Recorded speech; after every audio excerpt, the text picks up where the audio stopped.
Hello everyone, here we are. This is LiveStream number 4.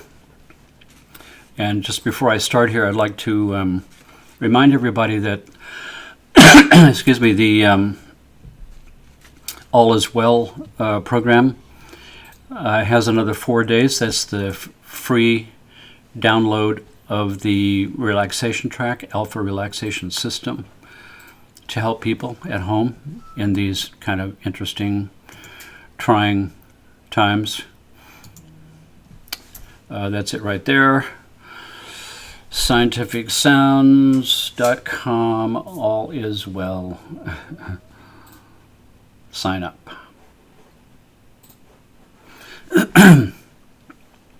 So you go there and you have to put your email in, and then you can download this track.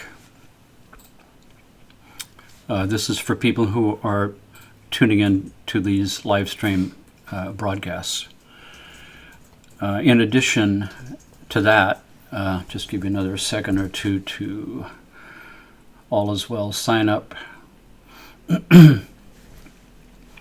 Addition to that, the soundtrack that we will do today, which is the default mode network, which we'll discuss in detail today.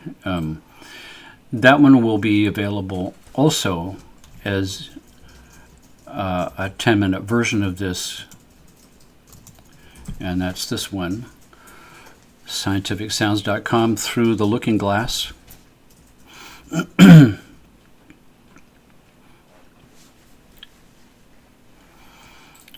So both those sites, both those places, I will give you these tracks, and as a matter of fact, every week I will be posting a free download of a 10-minute version of the track that we listen to for you to use during the week to keep this ball rolling. And that will stay up for 1 week and be replaced by the next soundtrack. So these don't last forever. And once again, the All Is Well track ends on the 30th, this one.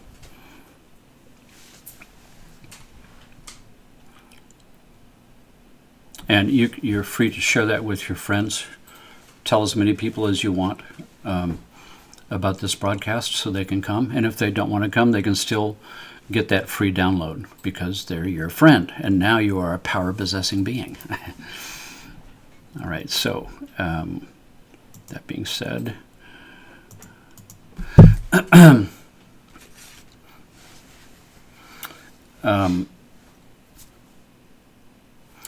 want to review slightly what we had talked about last time. The concept of the ability to do brainwave entrainment, and it goes back into the ancient past. Now we have all kinds of, cool equipment that we can hook people's brains up to, and we can study in great detail, like we've never been able to do before, what's going on in the brain, how we can affect the brain with external pulses that are pulsing at a brainwave speed, and anything will do. I'm using sound. I also use light pulses through specially made glasses with little LEDs. Many of you probably tried these light and sound machines. Back in the 80s is when they really hit the big time, when that whole new phenomenon was taking place. And I know all those people. We were all together. We all went to these conferences together. We got to know each other really well. I did some of the programming for some of those light and sound machine companies because they were using my CDs, my brain entrainment CDs, bundling it together with their light and sound machines to enhance, because I had these a big following of what I was doing with my soundtrack. So it was a good way of cross-pollinating. Most of those light and sound machines were, well, all of them were driven by a chip inside that artificially controlled the flash speed of the lights, and generally the lights would start flashing at a faster speed and then slow down over time and bring your brainwaves with that. So there you can do this with lights flashing, or sounds pulsing, or electromagnetic fields pulsing. I use all three in my techniques.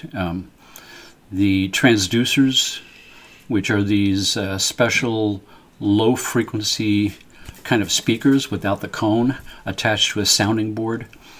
The sounding board is upholstered, turned into a table, and you lay on it. So now you're laying on top of these low frequency transducers, which drive a sounding board which is attached to your body.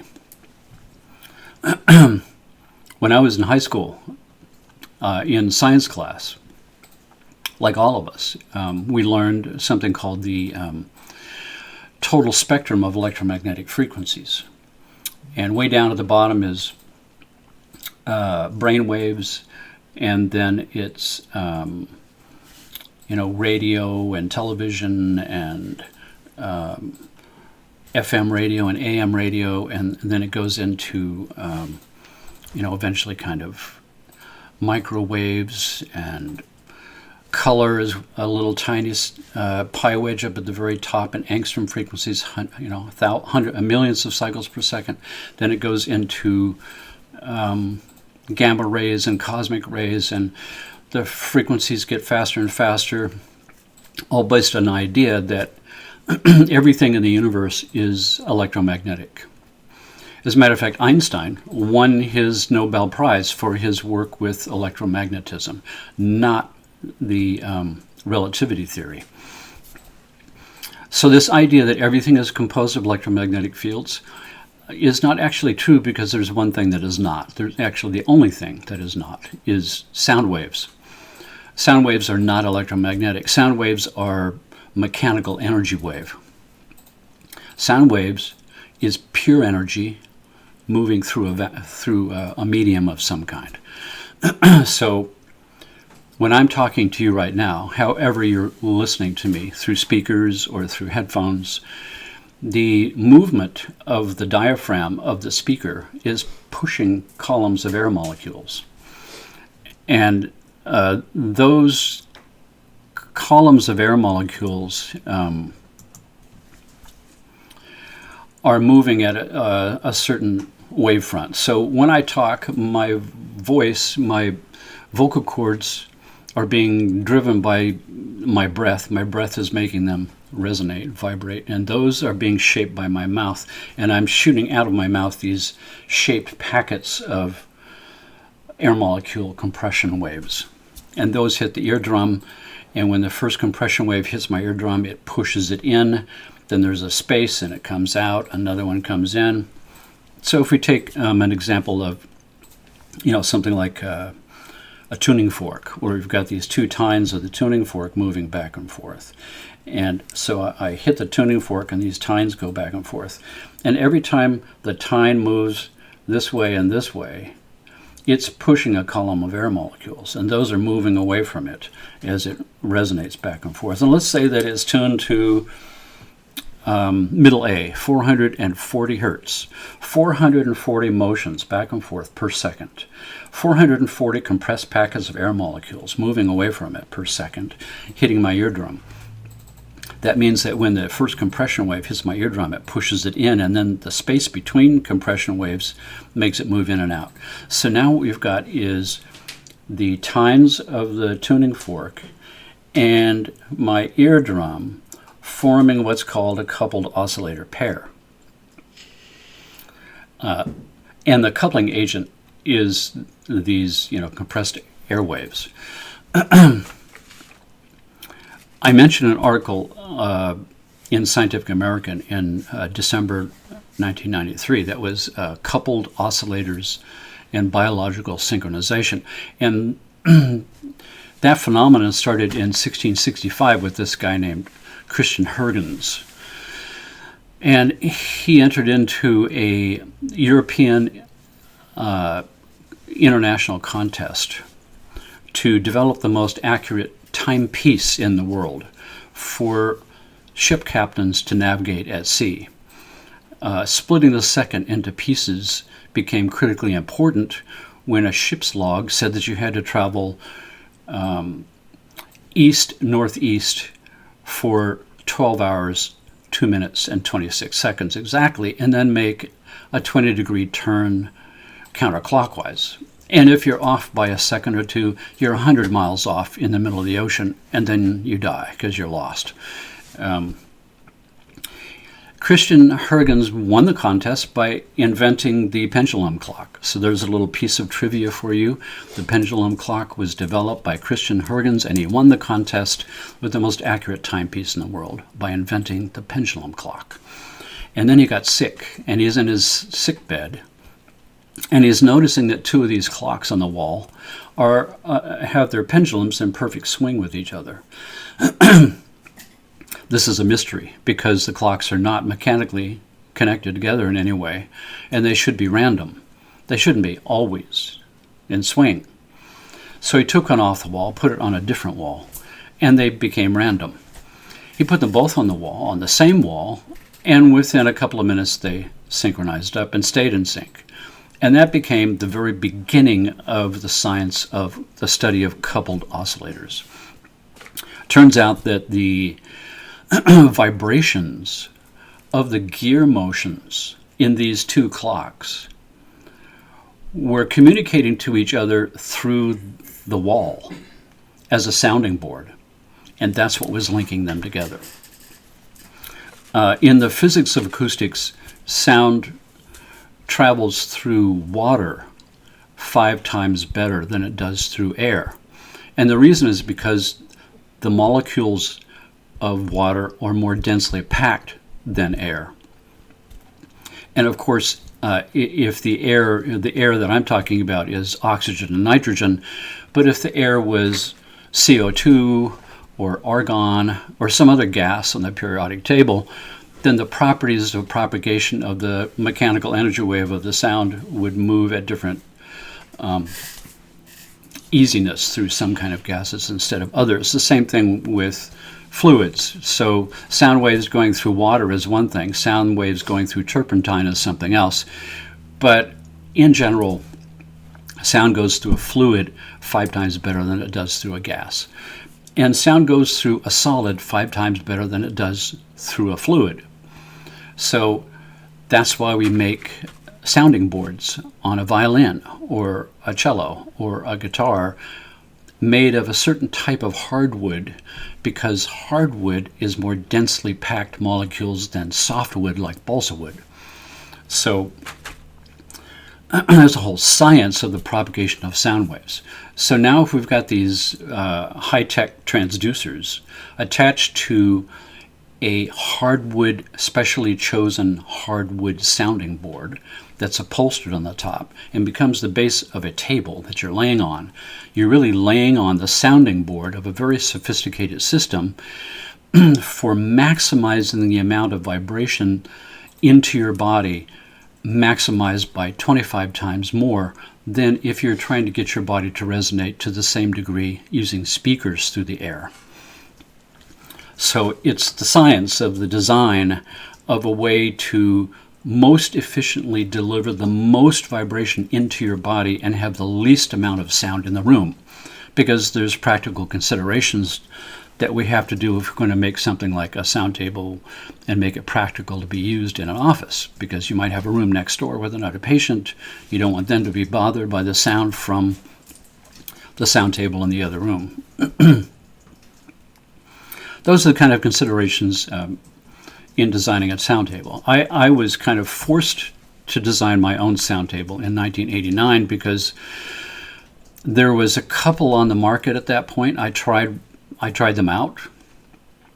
They weren't powerful enough, number one. And the configuration of the transducers, in this case they weren't transducers, they were speakers, big speakers, were not placed correctly for what I was trying to do. I really needed to have the right-left stereo separation into the right and left body, and not head-foot stereo separation, which is what everybody else does. it's a neurological mismatch of information. If I got headphones this way, stereos this way, and the same stereo track is coming through my body this way, that's not a good match of information processing. And in particular, what I'm trying to do is use binaural beats that force synchronicity. And if I've got lights, I need those to do the same thing. So when I design my own lights, my own light glasses, and have a patent on that too, these glasses are not functioning the way the previous glasses that I was familiar with in the 80s with these other companies, which are driven by a computer chip in, say, 25 preset programs, for flashing from this speed down to this speed and maybe up and out again. My glasses are driven directly by the sound itself. There is no programs in there to drive the lights. The sound frequencies are what's driving the lights. And the binaural beats that are buried in the sound frequency drive the lights with the binaural beats because they're driven by the sound. So frequencies in the right ear and the left ear, slightly out of tune, are frequencies reflected in the glasses, right eye, left eye. And that forces synchronicity of the visual cortex, the right and left occipital cortex, where vision is processed, right, left temporal lobes, where auditory information is processed, right, left brainstem, where the neurons for the posterior vibration tracts in the spinal cord process vibration sense from your body coming from the sound table. So eventually I got a patent on a special design of the sound table where I literally split the sound table on the long axis in half. So I actually have two long sound tables. I've got a right sound table and a left sound table, and they're not connected. There's an inch-long space cut down the middle that you can stick your hand in. Why? Because I wanted headphones for the body. I needed to be able to have the vibrations in the right half of the body on the right track of the posterior spinal cord, and the left side of the spinal cord and left body to be completely separated from each other, so the binaural beats would force the neurons in the brainstem to synchronize up body information and synchronize that up with what I'm seeing and what I'm hearing. And what I'm trying to achieve here is to synchronize up the three primary perceptual modes in NLP, neuro-linguistic programming. I became friends with Richard Bandler, one of the two guys who developed NLP. Bandler's kind of the madman of the pair. Bandler and Grindler. Grindler was the kind of guy you would expect to have invented neuro-linguistic programming. He's collegiate, wears a jacket with, leather elbows, and Bandler is like a spiritual Hell's Angel. Hard to describe. He's completely out of the box and an interesting guy to be around. But I learned a lot by being with him. I think he still uses my space sounds. We'll talk more in depth about space sounds in another rendition of these talks. So the idea is to synchronize up visual, auditory, and kinesthetic neuro input systems, the three primary perceptual modes that the brain uses to gather information, which lends to three different classes of types of people: visual type people, auditory type people, and kinesthetic type people. And usually the kinesthetic portion, the body portion, is the non-dominant mode. Most people don't have, their bodies don't have a voice in their field. People ignore their bodies. They don't think about their bodies. They think more about what they see. And in the 21st century, it the 21st century is in a visual mode. There's televisions, and there's your phone that you're always on, and there's computer screens that you're looking at right now. There's television, there's movies. It's a dominant visual environment. So for those of us who are auditory dominant or kinesthetic dominant, we get sucked into a visual dominant world, and that puts us at kind of a deficit.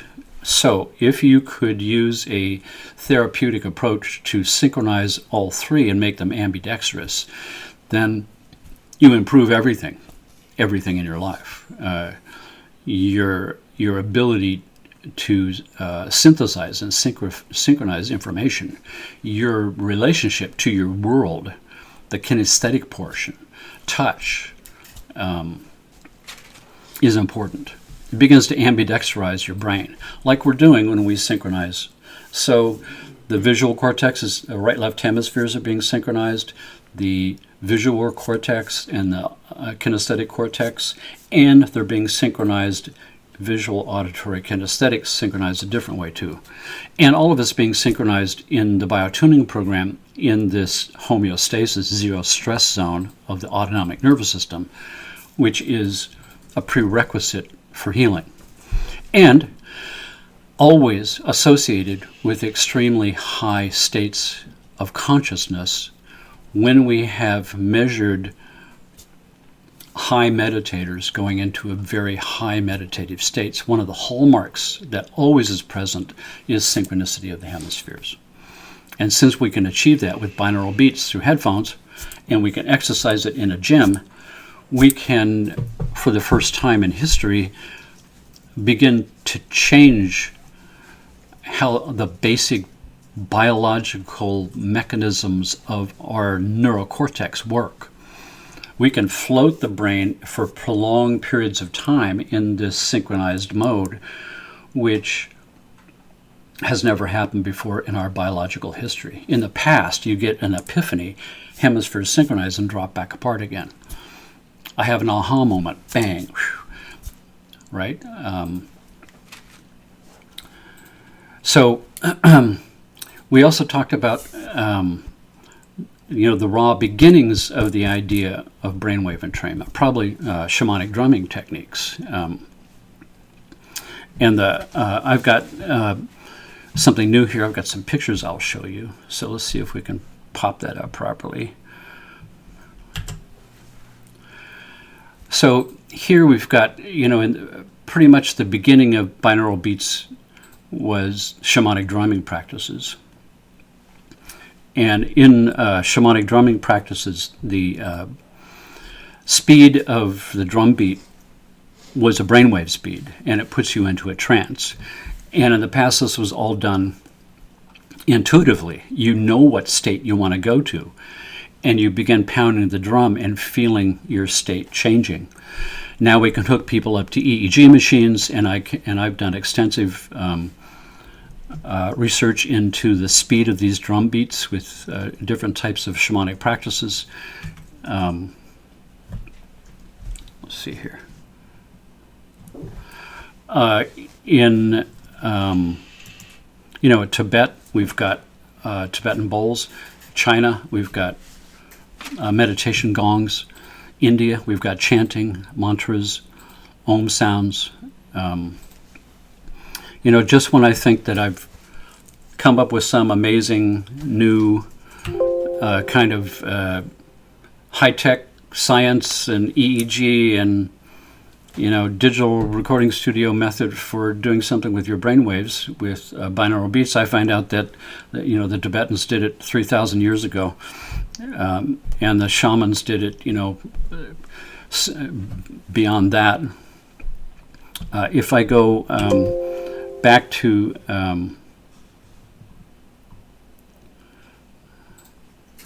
so here's the Scientific American article, The Auditory Beats in the Brain I talked about, by Gerald Oster. Slow modulations called binaural beats are perceived when tones of different frequency are presented separately to each ear. Sensation may show how certain sounds are processed in the brain. He's the one that showed if you take a one tone and another tone slightly out of tune, binaural beats, it creates this beat. And if you do it through headphones, it causes synchronicity of the hemispheres. This idea of 100 hertz, 105 hertz, the crossover range creates a 5 hertz pulse that your brainwaves entrain to.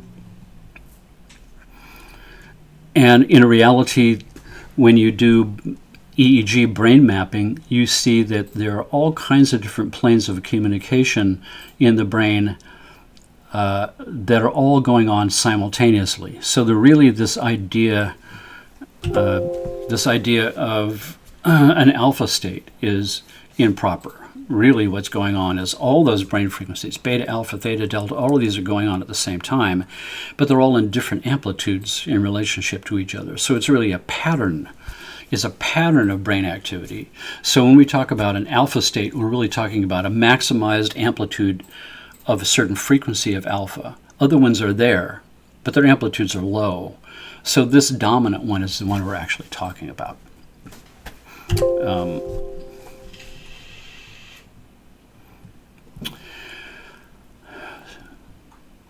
So if you rub a Tibetan bowl, you'll actually hear a pulse in that bowl. And the pulse is what's doing the work. The pulse happens to be what? A brainwave speed, of course. So these bowls, a few thousand years ago, they were using this technology to entrain brainwaves to a deeper state of meditation. So you can see here that the A line, that portion of the bowl is a different diameter than the B line. And the B line is a smaller diameter. So we've got two separate tones. And as we follow that curve down, we may have a series of tones. And those tones all happen to be within a certain relationship to each other called a critical bandwidth, where the two tones create a beat. That's a prerequisite for binaural beats, is to have two tones tuned within a certain range of each other called the critical bandwidth. Same thing with these tinshaws. These guys here.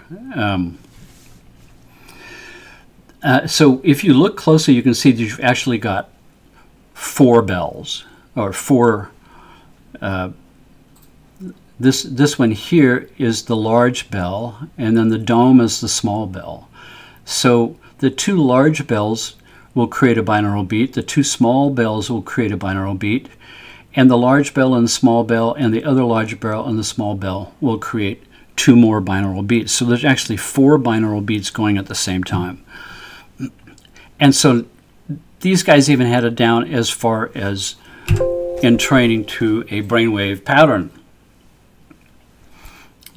I'll discuss some of what I did with that because when I read a book by a EEG researcher named C. Maxwell Cade, British researcher, who had the first portable EEG machine that showed all the brain activity of the right-left hemispheres in 15 layers of brain frequencies, beta down to delta on each side. You could see all the fluctuations of the brain activity of both hemispheres, and you could see the pattern. And what he was looking for was enlightenment. What does enlightenment look like in the brain on EEG? So he went all over the world hooking up the highest meditators and longest meditators he could find. And he saw one pattern that showed up so often, he called it the awakened mind pattern.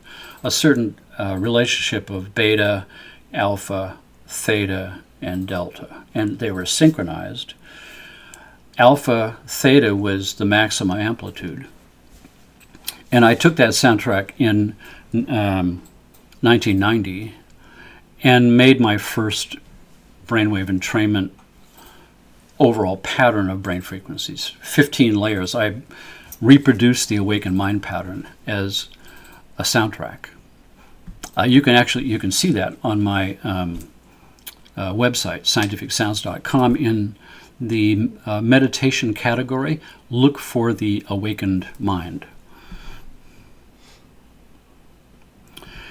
So also, I talked about when I got this new keyboard, the sampling keyboard that you could plug a microphone in the back and record any kind of sound and spread it across the keys.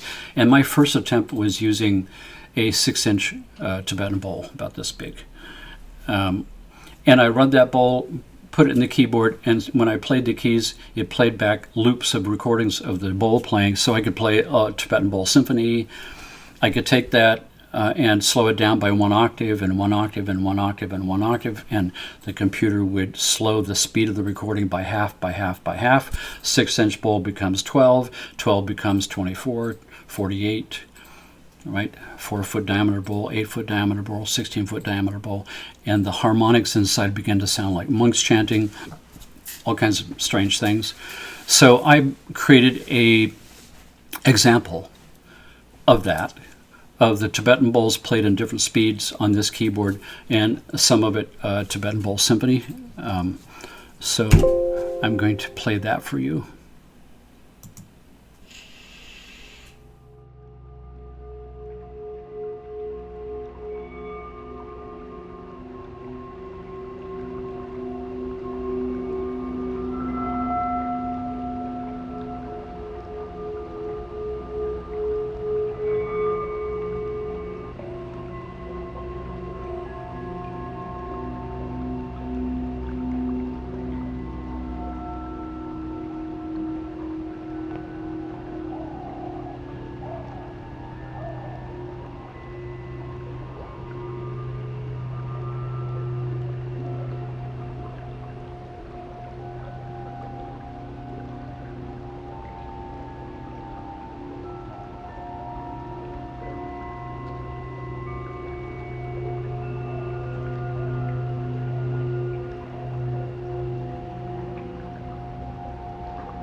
Okay, so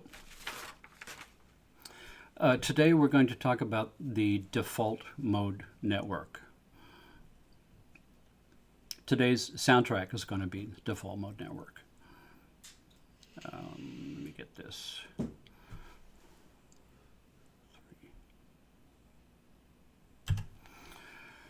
So the default mode network back in 2001, they were doing experiments with functional magnetic resonance machine. That's where you go inside of this big tube, and it's a magnetic resonance imaging that's a live movie of your brain function. And they noticed something strange and interesting, which was what's called a bold signal. It's an acronym for a blood volume change in the arteries that supply the brain. So it turns out that every time that my brain waves fire, I use fuel and energy, and that fuel comes from oxygen levels in my blood. And it causes a fluctuation in the blood vessels. And you can see that on something like fMRI machine. You can see the blood vessels, and you can see them pulsing. So we'd have a normal pulse from my heart. So we'll see the blood vessels pulsing with my heart pulse. That's normal. But there's pulses within pulses within pulses in the arteries that most people aren't aware of. There's a lymphatic pulse. There's a cerebral spinal fluid pulse. There's a number of different pulses. If I move a muscle, then that creates an energy wave into my body that affects the fluids in my blood vessels, and that will be shown.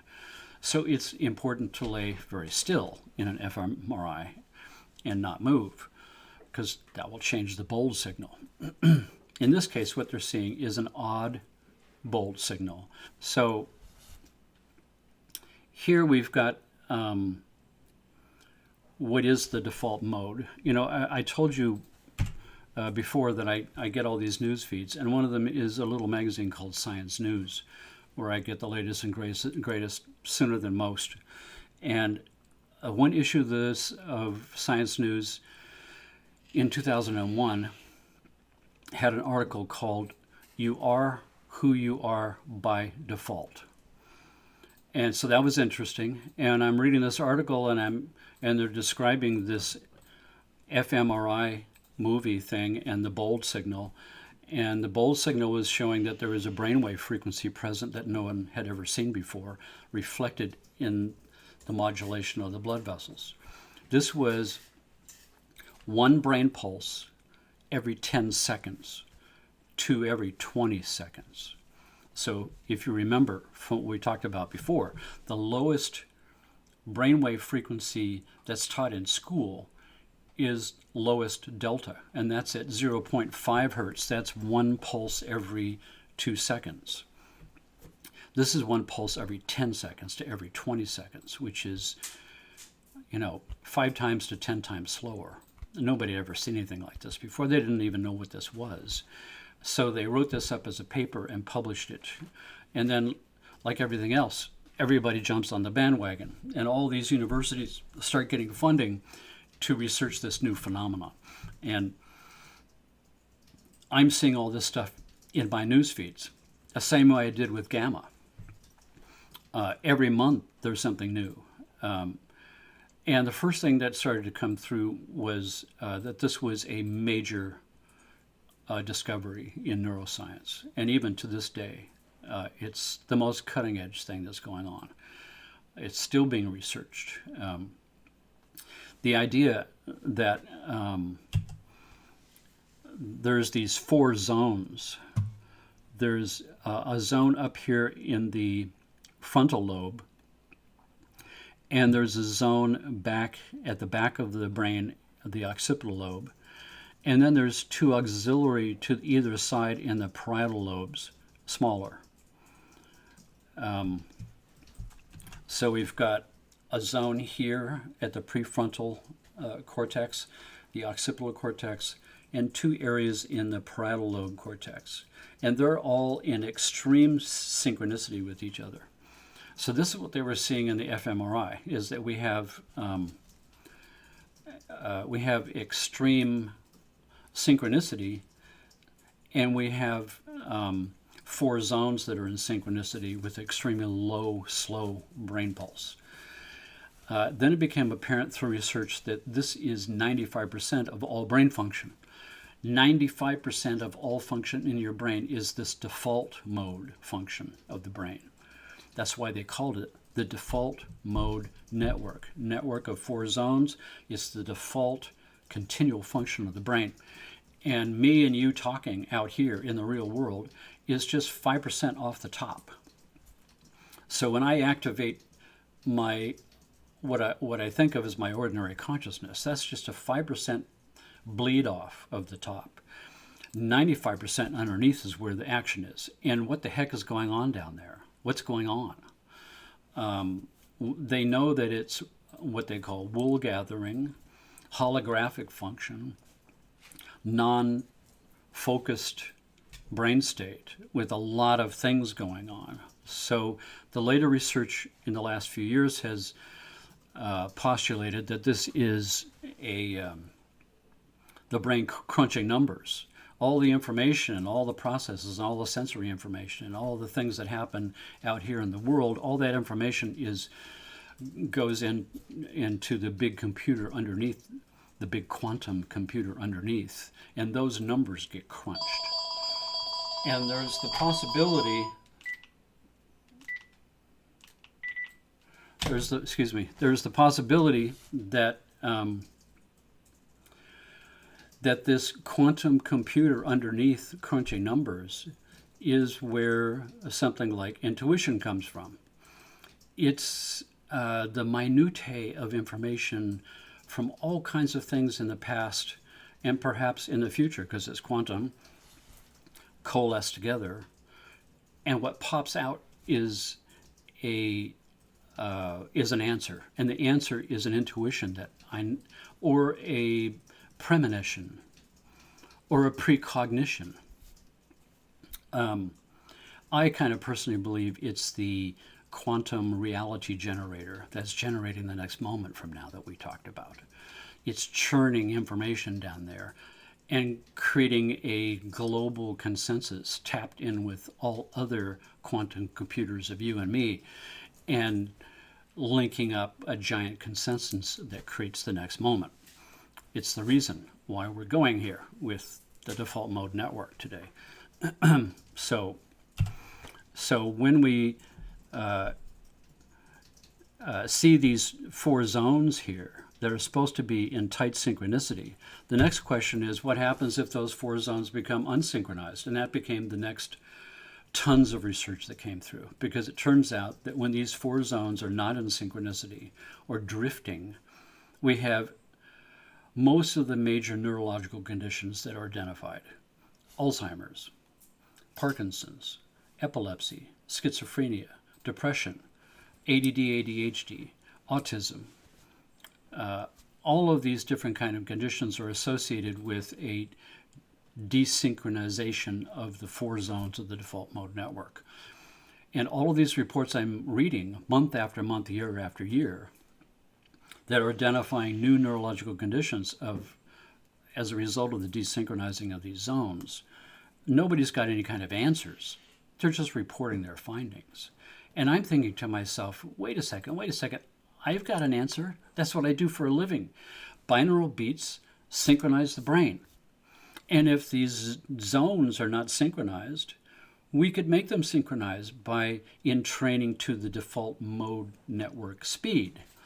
That we set up our binaural beats to a default mode network speed and resynchronize the cortex that way.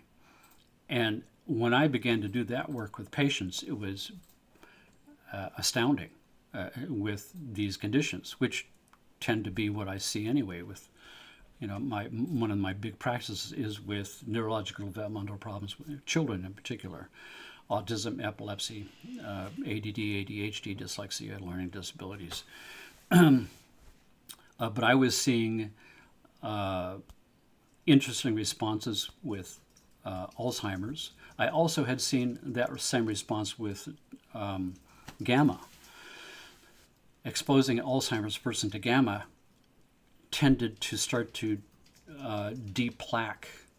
So it turns out this plaquing that forms in the brain with Alzheimer's only forms on these 4 zones. The default mode network zones is where the plaquing shows up. And when you entrain default mode network, the plaquing begins to disappear. And the same thing happens with gamma. So if you start doing a program of gamma default mode to gamma default mode, you've maximized your ability. Next step is I started thinking, wait a second, what if we did this binaural beat brain entrainment to synchronize these 4 zones on somebody who didn't have a problem, somebody whose default mode was already synchronized? What would happen if we hyper-synchronized the 4 zones? And just when I'm asking this question to myself, the first research reports start to show up in Science News. So that became, here we are, with the proceedings of the National Academy of Sciences of the United States. Meditation experience is associated with differences in default mode network activity and connectivity. Frontiers in Human Neuroscience. Non-directive meditation activities, default mode network, and areas associated with memory retrieval and emotional processing. It turns out that the default mode network is the hardwired place where the brain, mind, and mind-emotion connection takes place. Psychology Today, looking around and within you, mind wandering and mindfulness. It turns out the default mode network is exactly what shows up as being synchronized when you go into a meditation mindfulness state. Here's more. Meditation and neuroplasticity, self-directed neuroplasticity, new default mode. The word meditation describes a variety of directed mental activities, in this case, default mode activities. Transcendental meditation activities, default mode network, activates the default mode network, the brain's natural ground state. Social, cognitive, and affective neuroscience, Oxford Journal, impact of meditation training on the default mode network during a restful state. Pretty mind-blowing, amazing kind of stuff.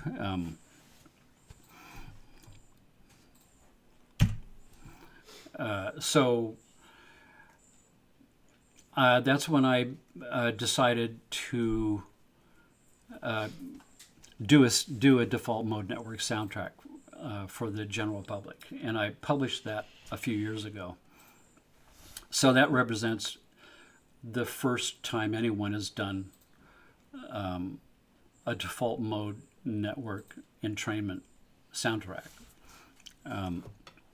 I called it Beyond. And when you land on my website, the Scientific Sounds website, it'll be one of the first things you see. When you go to the Scientific Sounds Through a Looking Glass, this one here, Scientific Sounds Through a Looking Glass, to get the download, there will be a Learn More button, and if you click that button, you'll go to a page that has a lot more information about the default mode network than I've told you today. It's a really good resource there. So let's get those out of here. So that's what we're going to do right now. So I hope everybody's got their headphones ready. This is a 5-minute track of the default mode network. The default mode network has got is an hour long of music, and it changes throughout, so it's never the same twice. So this is a 5-minute little section from towards the beginning of the first track. So here we go. Hit number 2. 2. Yeah. So everybody close your eyes. Here we go.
Thank you all.